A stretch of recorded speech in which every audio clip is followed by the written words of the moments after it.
আসসালামু আলাইকুম বন্ধুরা, পহেলা বৈশাখের জন্য গজ কাপড় দিয়ে বাচ্চাদের জন্য সুন্দর একটি জামা তৈরি করে দেখাবো। আজকের জামাটি ১ বছরের বাচ্চার জন্য তৈরি করে দেখাবো।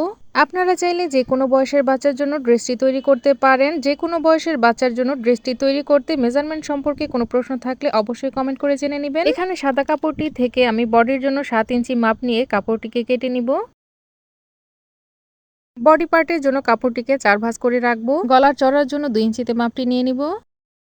গলার লম্বার জন্য ২ ইঞ্চিতে মাপটি নিয়ে নিব। কাঁধের মাপটি ২.৫ ইঞ্চির চাইতে একটু বেশি নিব। আর্মহোলের জন্য লম্বাই মাপটি নিয়ে নিব ৪ ইঞ্চি। বডির চওড়ার জন্য নিয়ে নিব ৬.৫ ইঞ্চি। কোমরের জন্য মাপটি নিয়ে নিব ৬ ইঞ্চিতে, অর্থাৎ বডির চাইতে ১/২ ইঞ্চি কম। এখন সেলাইয়ের জন্য ১ ইঞ্চি করে বাড়তি নিয়ে নিব। পেছনের গলাটি ১ ইঞ্চি এভাবে ডাউন করে রাউন্ড শেপ দিয়ে নিব। সামনের গলায়ও রাউন্ড শেপ দিয়ে নিব। কাঁধের দিকে ১/২ ইঞ্চি ডাউন করে দিব। আর্মহোলের দিকেও রাউন্ড শেপ দিয়ে নিব। এখন মার্জিন অনুযায়ী কাপড়টিকে কেটে নিব। বডি লং রয়েছে ৭ ইঞ্চি।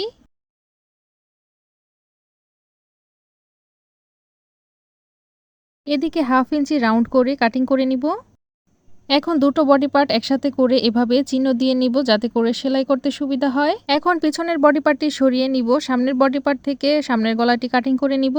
এখানে কুচির পার্টের জন্য যে কাপড়টি রেখেছি তার সাইড থেকে ১ ইঞ্চি চওড়া একটি কাপড় কেটে নিব পেছনের বডি পার্টের বোতামঘর ও কোমরের ফিতার জন্য। কুচির পার্টের জন্য এখানে ৪ ভাঁজে কাপড়টি রেখেছি। লম্বায় নিয়েছে ১১ ইঞ্চি এবং চওড়ায় ১৪ ইঞ্চি।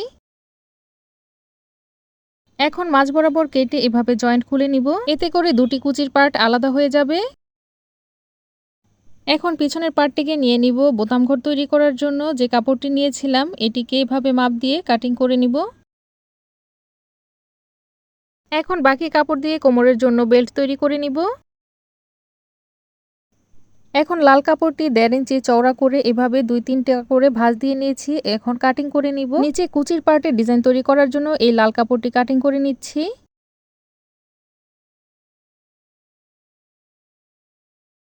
এখন গলার জন্য পাইপিনের কাপড়টিকে এভাবে বাঁকা করে কেটে নিব। তো চলো বন্ধুরা, কাটিং করা হয়ে গেলে এখন সেলাই করে দেখাবো। এখানে কিছু বক্রম আমি বক্স আকারে এভাবে কেটে নিয়েছি ঘুড়ি তৈরি করার জন্য। একইভাবে কাপড়ও কাটিং করে নিয়েছি। এখন বক্রমগুলোকে কাপড়ের উপরে এভাবে রেখে সেলাই করে নিব।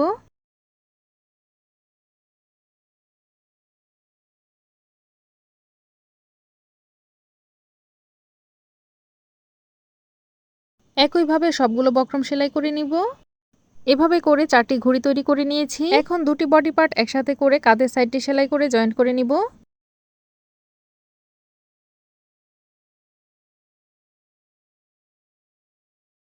অবশ্যই কাঁধের সাইডটি ডাবল সেলাই দিয়ে জয়েন করতে হবে। এখন পেছনের পার্টটি মাঝ বরাবর এভাবে কেটে দিব বোতাম ঘর তৈরি করার জন্য।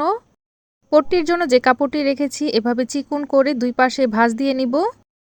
বডির কাপড়টি পট্টির কাপড়ের উপর এভাবে রেখে এভাবে ভাঁজ দিয়ে সেলাই করে বসিয়ে নিব।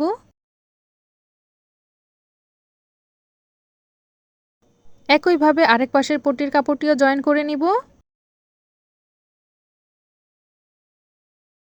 তো বন্ধুরা, বোতাম ঘরের জন্য পট্টির কাপড়টি লাগানো হয়ে গিয়েছে। পরবর্তীতে আমি বোতাম লাগিয়ে নিব। এখন বডি পার্টের ভাঁজ সাইড থেকে এভাবে পাইপেনটি জয়েন করে নিব। এখানে দুটো পাইপেন আমি জোড়া দিয়ে নিচ্ছি। বডি পার্টটিকে এভাবে মেলে নিয়ে পাইপেনের কাপড়টি ২ সুতা পরিমাণ জায়গা রেখে সেলাই করে জয়েন্ট দিয়ে নিব।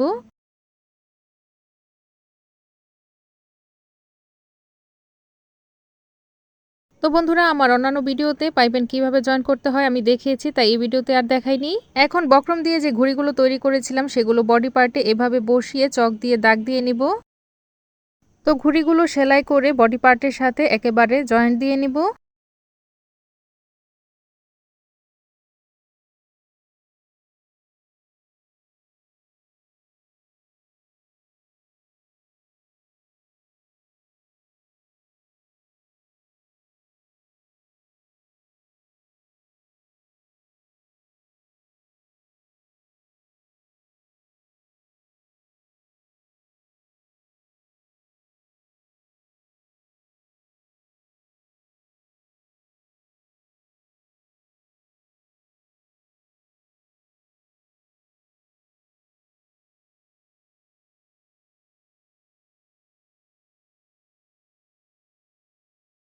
তো এভাবে সেলাই করে সবগুলো ঘুড়ি বডি পার্টের সাথে জয়েন দিয়ে নিয়েছি।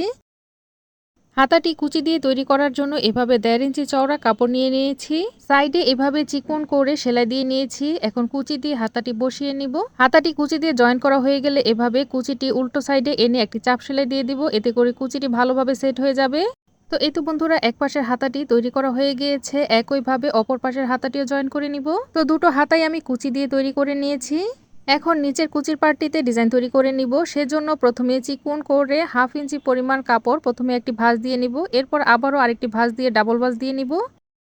কুচির পার্টে ডিজাইন তৈরি করার জন্য 1.5 ইঞ্চি চওড়া একটি লম্বা কাপড় নিয়ে নিয়েছি।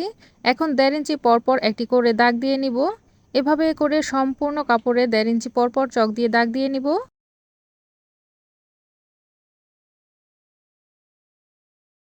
এখন মার্জিন অনুযায়ী কাপড়টিকে কেটে নিব। এখন ড্রেসের নিচের বর্ডার দিকে এভাবে কাপড়টিকে একটি সেলাই দিয়ে প্রথমে জয়েন করে নিব। তো খেয়াল করুন বন্ধুরা, যে পরিমাণ কাপড় আমি ভাঁজ দিয়ে নিয়েছিলাম সেই কাপড়টি বাদ দিয়ে আমি এই কাপড় লাল কাপড়টিকে জয়েন করে নিচ্ছি।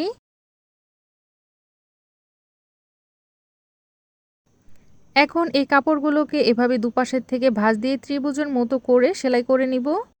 সবগুলো ডিজাইনের কাপড় আমি একইভাবে সেলাই করে নিব। সম্পূর্ণ ডিজাইনের কাপড়টি আমার সেলাই করা হয়ে গিয়েছে। তো এভাবে একেবারে সেলাই করে আপনারা কাপড়টিকে অ্যাডজাস্ট করে নেবেন। এখন যেটুকু কাপড় বাদ রেখেছিলাম ডাবল ফোল্ড করে এভাবে সাদা কাপড়টিকে সেলাই করে দিব।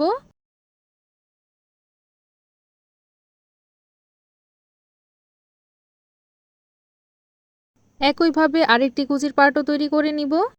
তো বন্ধুরা, দেখতে পাচ্ছেন দুটি কুচির পার্টই আমি সেলাই করে নিয়েছি। পেছনের পার্টে বোতামের ঘরটি আমি এভাবে সেলাই দিয়ে জয়েন করে নিয়েছি। এখন বডি পার্টের সাথে কুচির পার্টটি জয়েন করে নিব। সেজন্য বডি পার্টটিকে ভাঁ সাইডে রেখে কুচির পার্টটি উল্টো সাইডে রেখে এভাবে ছোট ছোট করে কুচি তৈরি করে নিব।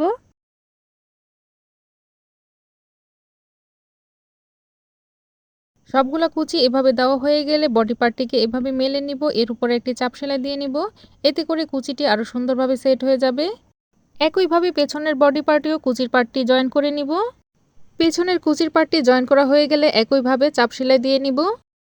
তো বন্ধুরা, দুটি কুচির পার্ট জয়েন করা হয়ে গেলে এখন খোলা সাইডটি সেলাই করে দিব। এখানে দুটো ফিতা আমি তৈরি করে নিয়েছিলাম। এখন হাতার সাইড থেকে এভাবে ধরে ভিতরে ফিতাটিকে দিয়ে সাইডটিকে সেলাই করে জয়েন করে নিব। তো প্রিয় দর্শক, আজকের ভিডিও এই পর্যন্তই। অল্প কাপড় দিয়ে আপনার বাচ্চাকে এভাবে পহেলা বৈশাখের জন্য সুন্দর এই ড্রেসটি তৈরি করে দিতে পারেন। তো বন্ধুরা, ভিডিও ভালো লাগলে অবশ্যই লাইক করতে ভুলবেন না। আপনারা লাইক করলে নতুন কাজের প্রতি আগ্রহ বাড়ে। তো বন্ধুরা, পরবর্তী ভিডিও পেতে হলে চ্যানেলটিকে সাবস্ক্রাইব করে রাখুন, অথবা ফেসবুক থেকে দেখলে পেজটিকে ফলো করে রাখুন। ভিডিওটি শেষ পর্যন্ত দেখার জন্য ধন্যবাদ সকলকে।